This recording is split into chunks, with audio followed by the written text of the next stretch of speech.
Our hearts beat to the city streets. We began to feel the... hello guys, welcome back to ജേസ്നാപ്സ്. അപ്പോൾ എൻ്റെ ലൈഫിൽ വളരെയധികം സന്തോഷത്തോടെ നിൽക്കുന്ന ഒരു മൊമെൻറ്റിലാണുള്ളത്. അല്ലെങ്കിൽ ഞാൻ വളരെയധികം സന്തോഷിക്കാൻ പോകുന്ന ഒരു മൊമെൻറ്റിലേക്ക് പോവുകയാണ്. അപ്പോൾ ഞാൻ ഭയങ്കര എക്സൈറ്റഡ് ആയിട്ടാണ് നിൽക്കുന്നത്. സംഭവം എന്താണെന്നല്ലേ ഞാൻ ചെറുതായിട്ട് കാണിച്ചു തരാം. മനസ്സിലായോ? ഇതൊരു ഡാൻഷാണ് എഴുതിയേക്കുന്നത്, പക്ഷേ ഒരു ഇതൊക്കെ കാണുമ്പോൾ മനസ്സിലായിട്ടുണ്ടാകും ഇതൊരു സ്റ്റേഡിയത്തിൻ്റെ പിക്ചറാണ്. അപ്പോൾ എൻ്റെ ലൈഫിൽ എനിക്ക് ഏറ്റവും അധികം അല്ലെങ്കിൽ ചെയ്യണമെന്നോ അല്ലെങ്കിൽ കാണണമെന്നോ ആഗ്രഹമുള്ള രണ്ട് കാര്യങ്ങളായിരുന്നു. ഞാൻ സ്പോർട്സിനെ ഭയങ്കരമായിട്ട് ഇഷ്ടപ്പെടുന്ന ഒരാളായതുകൊണ്ട് സച്ചിൻ ടെണ്ടുൽക്കർ, സച്ചിൻ്റെ ഒരു ഫാൻ ബോയാണ്. അപ്പോൾ സച്ചിൻ ബാറ്റ് ചെയ്യുന്നത് കാണണമെന്നും അതുപോലെ തന്നെ ഫുട്ബോളിൽ ഇഷ്ടമായതുകൊണ്ട് റൊണാൾഡോ ഫുട്ബോൾ കളിക്കണമെന്ന് അത് കാണണം എന്നുള്ള ഭയങ്കര ആഗ്രഹത്തോടെ ഇരിക്കുകയായിരുന്നു. അപ്പോൾ അങ്ങനെ ഡെൻമാർക്കിലൊക്കെ വന്നിട്ട് ഇവിടെ സ്റ്റേഡിയം കാര്യങ്ങളൊക്കെ ഞാൻ അന്വേഷിച്ചിരുന്നു. എപ്പോഴും ഡെൻമാർക്കിൻ്റെ മാച്ചൊക്കെ ഇവിടെ നടക്കുന്നുണ്ടോ എന്നുള്ള രീതിയിൽ അന്വേഷിച്ചിരുന്നു. അതായത് ഒരു വേൾഡ് ക്ലാസ് ലെവലിലുള്ള മാച്ച് കാണാൻ വേണ്ടിയിട്ട്. അപ്പോൾ അധികമൊന്നും കണ്ടില്ല. പക്ഷേ ഒരു 1 വീക്കൊക്കെ ഞാൻ വെറുതെ ഞാനിങ്ങനെ മൂവീസ് അതുപോലെ തന്നെ സ്പോർട്സും കാര്യങ്ങളൊക്കെ ജസ്റ്റ് ഇങ്ങനെ എപ്പോഴും അതിൻ്റെ അപ്ഡേറ്റുകളും കാര്യങ്ങളൊക്കെ നോക്കാറുണ്ട്. അങ്ങനെ നോക്കിയപ്പം ഇപ്പോൾ ഇന്റർനാഷണൽ ബ്രേക്കിൽ ഡെൻമാർക്ക് വേഴ്സസ് പോർച്ചുഗലിൻ്റെ മാച്ച്, അതുപോലെ തന്നെ നേഷൻസ് ലീഗിൻ്റെ ക്വാർട്ടർ ഫൈനലിൽ ഡെൻമാർക്കിൽ വെച്ച്, അതായത് ഞാനിപ്പോൾ താമസിക്കുന്നതിന് ഏകദേശം നിയറസ്റ്റ് ആയിട്ടുള്ള കോപ്പൻഹേഗൻ്റെ ഇവിടെ പാർക്കൻ സ്റ്റേഡിയത്തിൽ വെച്ച്, FC കോപ്പൻഹേഗൻ്റെ സ്റ്റേഡിയത്തിൽ വെച്ച് നടക്കുന്നുണ്ട്. അപ്പോൾ ഞാൻ അതിൻ്റെ ടിക്കറ്റിന് വേണ്ടിയിട്ട് കുറേ അന്വേഷിച്ച് നോക്കിയിട്ട് ഒരു വഴിയില്ല. എനിക്ക് ടെൻഷനായി, അല്ലെങ്കിൽ എങ്ങനെയും കണ്ടേ പറ്റുള്ളൂ. മറ്റേ ഡ്രീം കം ട്രൂ എന്നുള്ളൊരു അങ്ങനത്തെ ഒരു മൊമെൻറ്റ് എന്നൊക്കെ പറയില്ലേ, അങ്ങനെ ഞാൻ കുറേ പേരോട് ചോദിച്ചു. ലാസ്റ്റ് എല്ലായിടത്തും സോൾഡ് ഔട്ട് ആയിരുന്നു ഒഫീഷ്യലൊക്കെ. ലാസ്റ്റ് ഞാൻ എന്താ ചെയ്തതെന്ന് വെച്ചാൽ ഫേസ്ബുക്കിലൊക്കെ വഴി കുറേ കാര്യമായിട്ട് കമ്മ്യൂണിക്കേറ്റ് ചെയ്തു. ലാസ്റ്റ് ഞാനൊരു ടിക്കറ്റ് കുറേ ഇങ്ങനെ അന്വേഷിച്ച് ഫ്രസ്ട്രേറ്റഡ് ആയിട്ട് ഞാൻ പോയിട്ടൊരു ടിക്കറ്റ് ബൈ ചെയ്തു. പക്ഷേ ലാസ്റ്റ് അത് നോക്കി കഴിഞ്ഞപ്പോഴത്തേനും അത് 3 ദിവസം കഴിഞ്ഞ് പോർച്ചുഗലിൽ വെച്ച് നടക്കുന്ന ഒരു മാച്ചിൻ്റെ ടിക്കറ്റായിരുന്നു. അത് ബാർകോഡ് റീഡ് ചെയ്തപ്പോൾ എനിക്ക് മനസ്സിലായി. പക്ഷേ അഡ്വാൻസ് കാശ് കൊടുത്തു, എൻ്റെ ക്യാഷൊക്കെ പോയി. ഞാൻ ഭയങ്കര ടെൻഷനായി.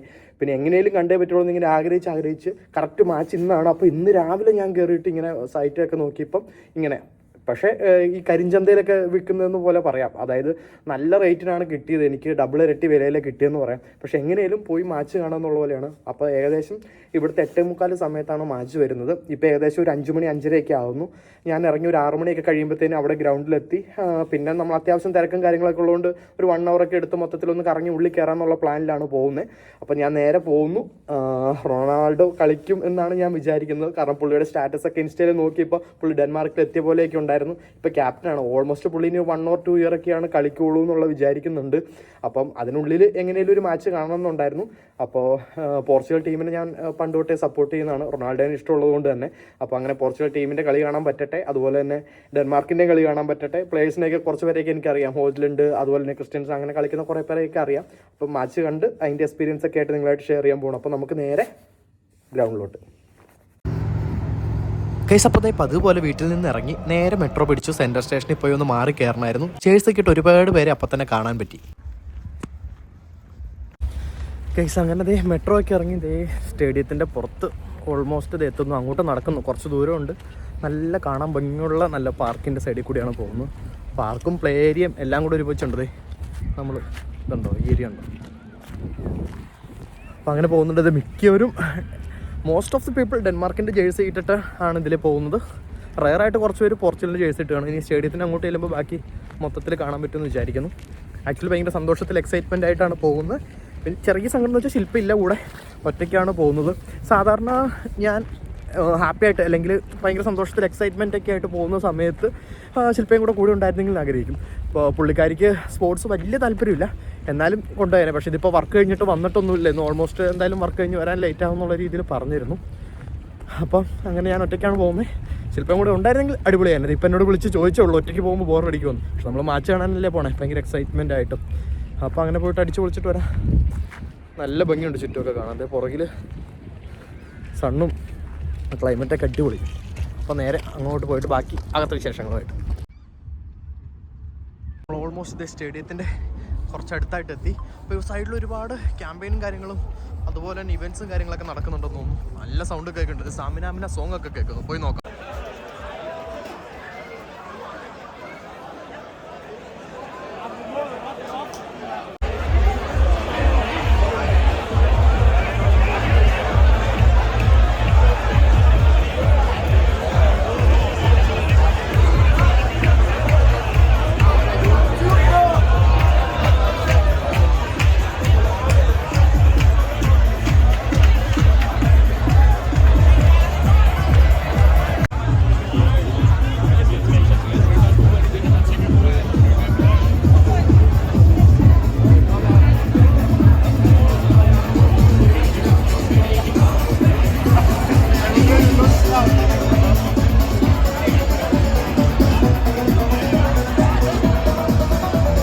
ഗൈസ് അങ്ങനെ ഞാൻ അവിടെയൊക്കെ ചുറ്റി നടന്ന് കണ്ടു. നല്ല ഭംഗിയുണ്ടായിരുന്നു കാണാൻ വേണ്ടിയിട്ട്. നമ്മുടെ കേരളത്തിൽ ഇവിടെ ISL നടക്കുമ്പോൾ കേരള ബ്ലാസ്റ്റേഴ്സിൻ്റെ മാച്ച് കാണാൻ വേണ്ടിയിട്ട് ഞാൻ ഒരുപാട് തവണ പോയിട്ടുണ്ടായിരുന്നു.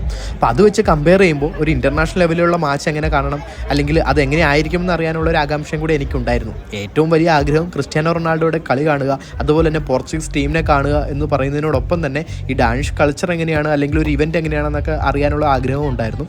അങ്ങനെ മൊത്തത്തിൽ ചുറ്റി നടന്ന് കണ്ടു. വളരെ മനോഹരമായിരുന്നു. കാരണം ഇവരെല്ലാവരും കൂടെ ഒത്തുകൂടുന്ന ഒരു ഗ്യാതറിംഗ് പോലെയാണ് എനിക്ക് ഫീൽ ചെയ്തത്. നിറയെ ബിയറും അതുപോലെ തന്നെ ഇവർ ബൺസ് അങ്ങനെയുള്ള സ്നാക്സ് അങ്ങനെ ഒരുപാട് കാര്യങ്ങളൊക്കെ ആയിട്ട് ടെൻ്റൊക്കെ അടിച്ച് ആ റോഡ് തന്നെ അങ്ങനെ വലിയൊരു ഇവൻ്റായിട്ട് മാറ്റി അങ്ങനെ എൻജോയ് ചെയ്യുകയായിരുന്നു. കുറേ നേരം ഞാൻ അതിൻ്റെ ഇടയിൽ കൂടെ നടന്നു. ഞാനും അതൊക്കെ എൻജോയ് ചെയ്തു. DJയും കാര്യങ്ങളൊക്കെ ഉണ്ടായിരുന്നു. അതൊക്കെ കണ്ട് ആഘോഷിച്ചതിന് ശേഷം ഞാൻ നേരെ എൻ്റെ അതുപോലെ എൻട്രി ഗേറ്റിൻ്റെ അങ്ങോട്ട് നടന്നു. ശരിക്കും എൻ്റെ ടിക്കറ്റിൽ എനിക്കൊരു കൺഫ്യൂഷൻ ഉണ്ടായിരുന്നെന്ന് ഞാൻ പറഞ്ഞു. കാരണം ഞാൻ ഒരു ടൈം എടുത്തപ്പം അത് ഫേക്ക് ആയിരുന്നു. സോ സെക്കൻഡ് ടൈം ഞാൻ ഓൺലൈനാണ് തന്നെയാണ് എനിക്ക് കിട്ടിയത്. അപ്പം അതൊന്ന് വെരിഫൈ ചെയ്ത് കിട്ടുന്നവരെ എനിക്ക് ആ ടെൻഷൻ ഉണ്ടായിരുന്നു.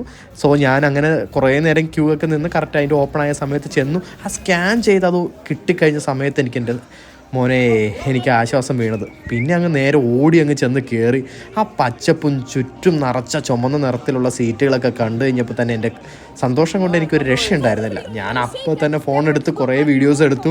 കാരണം ആ തിരക്കൊക്കെ ആകുന്നതിന് മുമ്പ് മൊത്തത്തിലൊന്ന് ചെറിയ വീഡിയോസൊക്കെ എടുത്തൊന്ന് കവർ ചെയ്യണം, കുറച്ച് ഫോട്ടോസൊക്കെ എടുക്കണം എന്നുള്ള പോലെ ഞാൻ ചുറ്റിലുമൊക്കെ നോക്കി. പിന്നെ നമുക്ക് സീറ്റ് നമ്പറും റോ നമ്പറും അങ്ങനെ കാര്യങ്ങളൊക്കെ ഉണ്ടായിരുന്നു. അപ്പോൾ ഞാൻ ഓടിച്ചെന്ന് സെക്യൂരിറ്റിയോട് ചോദിച്ചു.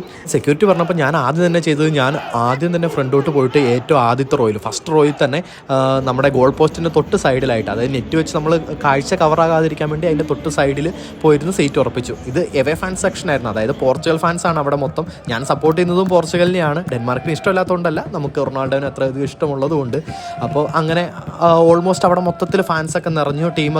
ടീം മെമ്പേഴ്സൊക്കെ വന്ന് ഇറങ്ങുന്നതിൻ്റെ വീഡിയോസൊക്കെ നമുക്ക് അതിലുള്ള സ്ക്രീനിൽ കൂടെ കാണാൻ പറ്റുമായിരുന്നു. ദേ റൊണാൾഡോ ആദ്യമായിട്ട് നേരിട്ട് റൊണാൾഡോനെ കാണുന്ന മൊമെൻ്റ് ആയിരുന്നു. എൻ്റെ മോൻ, എനിക്ക് സന്തോഷം കൊണ്ട് കണ്ണ് നിറയണോ, എനിക്കിത് ആരോടാണോ പറയേണ്ടത്. ഞാൻ എൻ്റെ ഫ്രണ്ട്സിനെ വിളിച്ച് പറയുന്നു, കുറച്ച് പേരോട് എൻ്റെ ഫാമിലി മെമ്പേഴ്സിനെ വിളിച്ച് പറയുന്നു. അങ്ങനെ ഞാൻ അവരെ വീഡിയോ കോൾ ചെയ്ത് കാണിച്ചു കൊടുക്കുന്നു. എനിക്ക് എന്ത് ചെയ്യണമെന്ന് തന്നെ അറിയാൻ പാടില്ലാത്തൊരു സന്തോഷമായിരുന്നു. അപ്പോൾ എനിക്കത്, ഞാൻ ഭയങ്കര ഹാപ്പി ആവുന്ന മൊമെൻറ്റിൽ എനിക്കത് ബാക്കിയുള്ളവരുമായിട്ട് ഷെയർ ചെയ്യാൻ വേണ്ടി ഭയങ്കര ഇഷ്ടമാണ്. എൻ്റെ ഹാപ്പിനെസ് അവരും കൂടെ കാണുക, അവർക്ക് സന്തോഷമാകട്ടെ, അല്ലെങ്കിൽ അവർക്ക് ആരെങ്കിലും സന്തോഷമാകുന്ന കാണുമ്പോൾ എൻ്റെ സന്തോഷം ഇരട്ടിയാവുന്നൊക്കെ ഉള്ള പോലെ.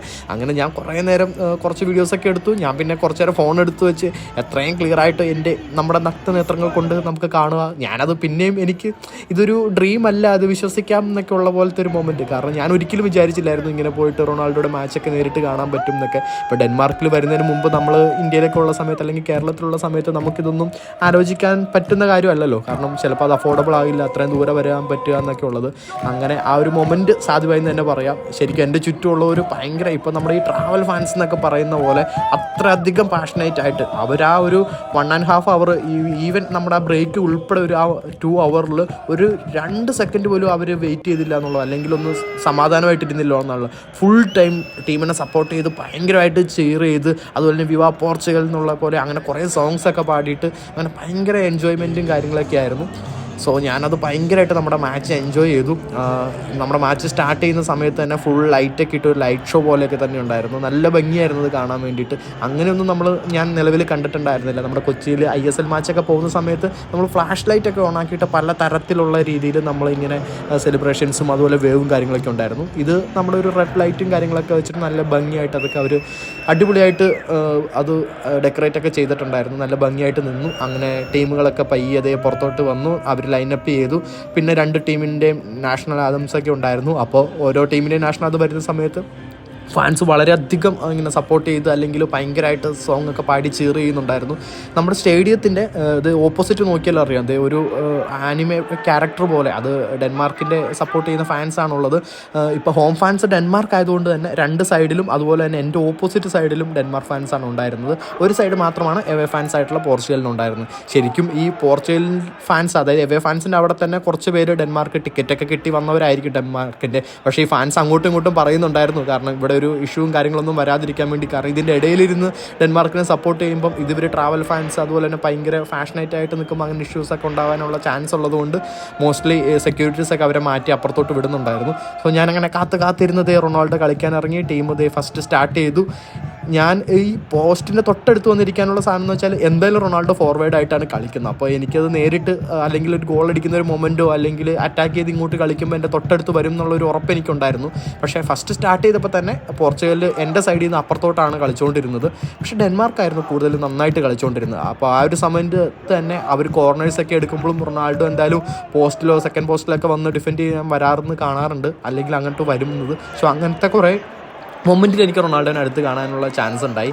അതായത് തൊട്ടടുത്ത് തന്നെ. പിന്നെ മാച്ചിൻ്റെ തുടക്കത്തിൽ, അതായത് ഫസ്റ്റ് ഹാഫിൽ തന്നെ ഡെൻമാർക്കിന് ഒരു പെനാൽറ്റി കിട്ടുന്നുണ്ടായിരുന്നു. മാർക്കിന് കിട്ടിയ പെനാൽറ്റി എടുക്കാൻ വേണ്ടിയിട്ട് ക്രിസ്റ്റ്യൻ എറിക്സൺ വന്നിട്ടുണ്ടായിരുന്നു. നമ്മൾ ഫുട്ബോളൊക്കെ കാണുന്നവർക്ക് അറിയാം, മാഞ്ചസ്റ്റർ യുണൈറ്റഡിൻ്റെ പ്ലെയറാണ്. ഞാൻ ഇടയ്ക്ക് മാച്ചസൊക്കെ കാണുമ്പോൾ അത് കാണാറുണ്ട്. അങ്ങനെ റെഡിയായിട്ട് നിന്നു. നമ്മൾ ടി വിയിലൊക്കെ കാണുന്ന പോലെ ഞാൻ ഭയങ്കരമായിട്ട് നോക്കുമ്പോൾ അറിയായിരുന്നു എൻ്റെ ഇങ്ങോട്ട്, അതായത് പോർച്ചുഗൽ ഫാൻസ് നിൽക്കുന്ന ഏരിയയിലോട്ട് പെനാൽറ്റി എടുക്കുന്നതുകൊണ്ട് ഡിസ്റ്റർബ് ചെയ്യാൻ വേണ്ടി ഇവർ മാക്സിമം സൗണ്ട് ഉണ്ടാക്കുന്നു, വിസിലടിക്കുന്നു, അങ്ങനെ എന്തൊക്കെ ചെയ്യാൻ പറ്റുമോ, ബിയർ ബോട്ടിലൊക്കെ വലിച്ചെറിയുന്നു, അങ്ങനെ പല രീതിയിലുള്ള ഇതൊക്കെ ചെയ്യുന്നുണ്ടായിരുന്നു. അങ്ങനെ അതേ പെനാൽറ്റി എടുത്തു, അത് സേവ് ചെയ്തു. എൻ്റെ മോന് ഒരു രക്ഷയുണ്ടായിരുന്നില്ല. ഫാൻസൊക്കെ ഭയങ്കരമായിട്ട് അത് എൻജോയ് ചെയ്തു. ഇങ്ങനെ പ്ലേയേഴ്സിൻ്റെ പേര് വിളിച്ച് പറഞ്ഞു, സപ്പോർട്ട് ചെയ്യുന്നു, അങ്ങനെ ചെയ്യുന്നു. അങ്ങനെ ആ മാച്ച് അല്ലെങ്കിൽ ആ പെനാൽറ്റി സേവ് ചെയ്തിട്ട് ബാക്കി കളി മുമ്പോട്ട് പോകുന്നുണ്ടായിരുന്നു. അങ്ങനെ ഇൻട്രസ്റ്റിംഗ് ആയിട്ട് പോയി, കളി അടിപൊളിയായിട്ട് കാണുന്നുണ്ടായിരുന്നു.